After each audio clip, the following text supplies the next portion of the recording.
Hi, Pat Brown here today. We have a long video for you to watch today, and I know it's long, but if you have a love of bees, and this is your chance to listen to a lot of the old-timers who've been doing beekeeping for a very long time, and this is a question and answer segment.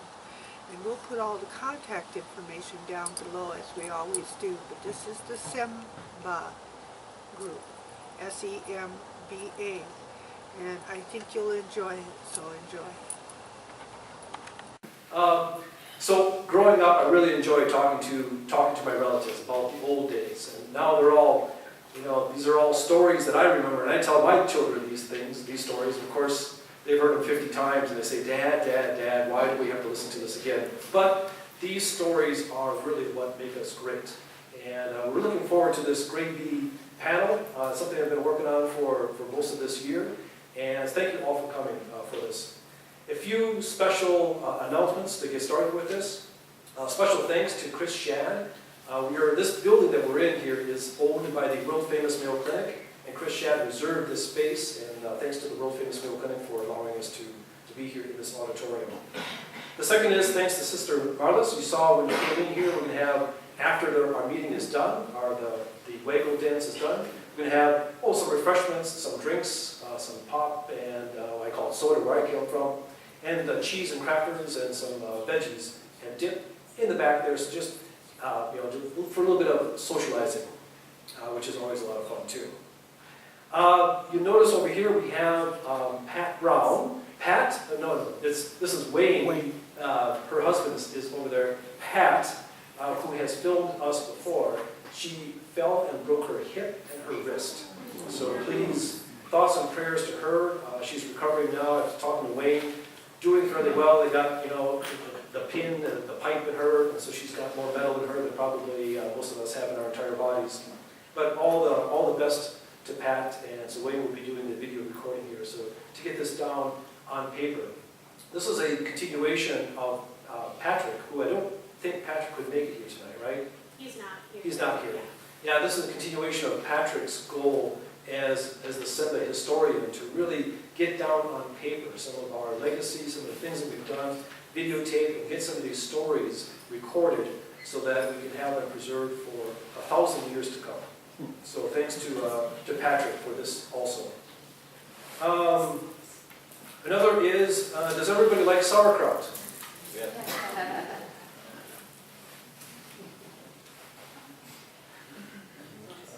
Recognize this guy? James, come on up here. Why? Tell us a little bit about your sauerkraut.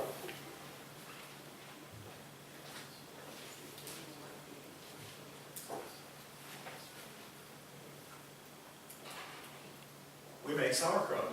I know it sounds pretty crazy, but I've always said there's two types of people, those that love sauerkraut and those that don't want it in their house.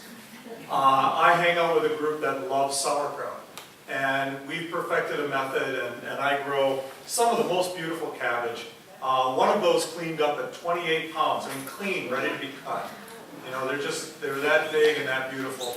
We will make about 270 to 390 pounds of sauerkraut each year, and everybody ends up with a couple of cases and walks away happy. And it's a social group, but it combines my gardening and my love of fermentation and various other things. And it just so happened the latest person that joined the group, his wife was a reporter for the Post-Bulletin, and I knew it would come back to haunt me. So there you go. You can keep this. Well, thank you.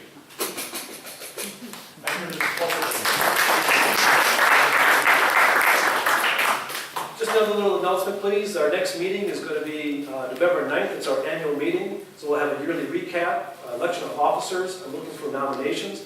And one of the things I would really love to see for president next year would be one of the newbies, right? Have somebody who, you don't have to know a lot of things about bees, because I don't, but to be a newbie and to say, here's the direction I want to take the club. So looking for nominations for all the different officers. Contact me. We'll vote on the up updates for the bylaws. We'll have food and socializing, and we'll be here as guests of the Sisters of St. Francis at Assisi Heights. So thanks to them for always providing these kinds of facilities for us.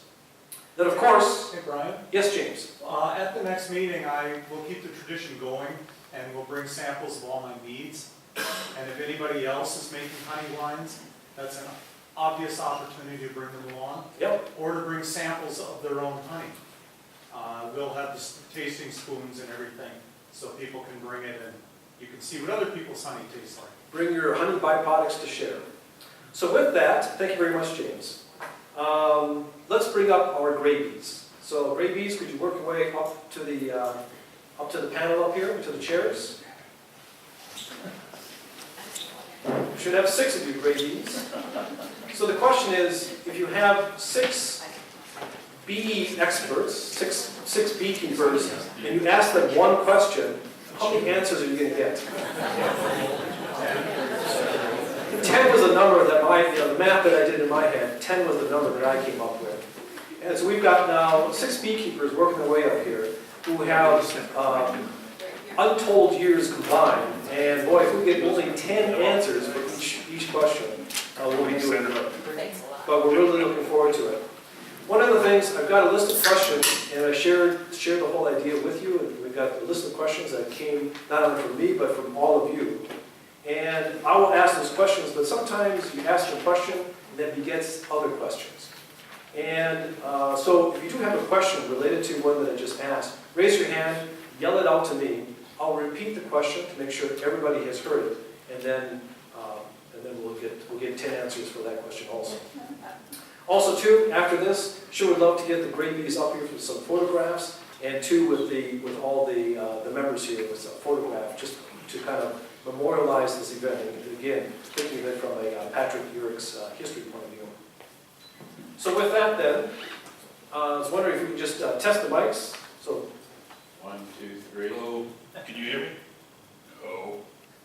yeah, sort of. Hold on one second. I didn't turn them on. Okay, we need a technician. Keep talking. Hello. Is this one working? Yes. Yes. Okay, Shirley? How about this one? Nope. No? Yeah, I tried that. It's just tomorrow. Help. Yeah. Testing. Is that on? No, it's on. No. Yeah. Hello, hello? It's on, but it's gotta stand to be louder. Is that one on? It's on. Testing, 1, 2, 3. 3 and 5. Okay.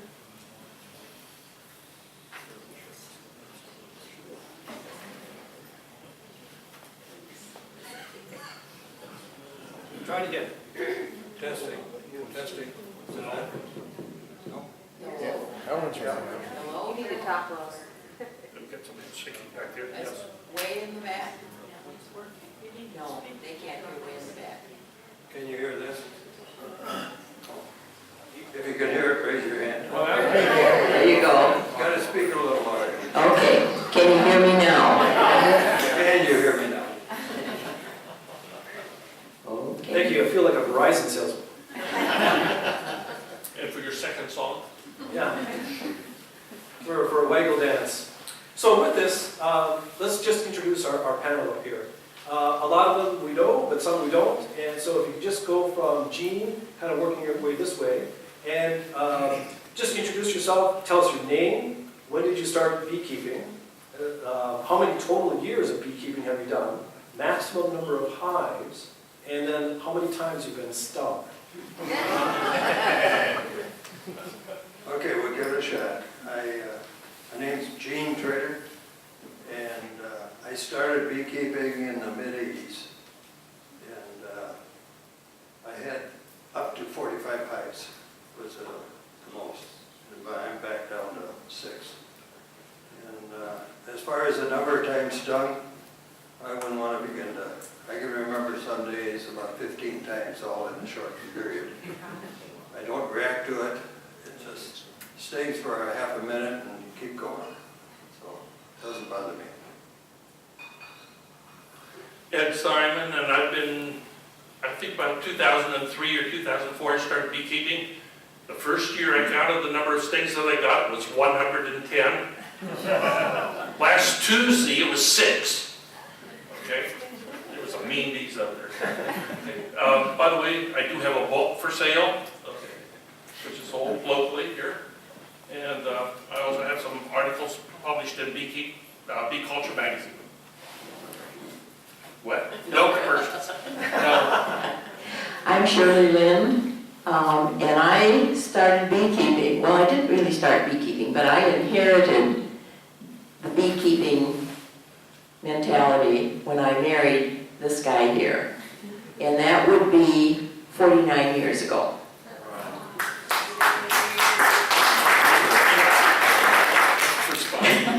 That's for survival, okay. Actually, I never kept bees. In fact, I never went around the bees except for once or twice when I put a brown paper bag over my head to make sure I didn't get them in my hair. Number of stings, I think only one in all that time. But I kept as far away from them as I could. I learned to cook with honey. At one point, we were very active in the Minnesota Beekeeping Association, and at one time, I produced a honey pamphlet cookbook for them. But that was long ago and far away.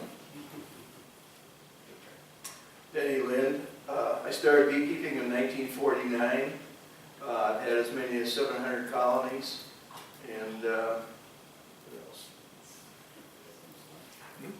Oh, I've been stung, not an awful lot, but there have been times when I've been stung 40 to 50 times in one day. Not a lot, he But says. not every day does that happen. Most of the time, one or two stings probably working a full day with the bees. He looks really cute though when they get into his veil and he gets his stung around the eyes. My name is Jack Brigham. Started beekeeping in 1976, so that's 41 years ago. I've had as many as 200 hives, I have 4 now. And I seldom get stung now. I was stung, the first year I had bees, I had 2 colonies, and I was stung more times that year than the other 40 years combined.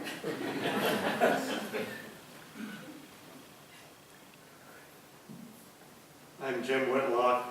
I started beekeeping in 1978. About this time of the year, I read all winter long every book I could possibly lay my hands on. And when I got going with beekeeping, I found out the book wasn't right. I've been stung lots of times, but I'm awful careless. So it's my own fault. But I have always felt that that's an issue that if you're going to be a beekeeper, you better not worry about it. I worked with a guy for 20 years when we went to California. And he run around 2,500 to 3,000 hives. And he never ever brought even a pair of gloves along. Yeah, I've never worn gloves keeping bees. Oh, Yeah, that's a good- When my son was with me, 2,000. Well, fantastic. Can you hear me with this kind of voice? Okay, I'll try to stay away from this. So, I mean, that's really shows us kind of the longevity, as we say, with our Graybees. For me, 16 stings over about 8 years, so that's not too bad. But the last one sent me to the emergency room, so that's kind of the bad part. So the next question is, what made you take up beekeeping and become a bee person? Maybe, yes, go ahead, start with Gene. Well, I could start. When my uncle moved to town, which was 2 houses up the street, he brought his bees to town, and I was about 5 years old. And I'd sit up there, we'd watch them go to the watering pan. And I was fascinated about bees and thought someday I'll have bees. In fact,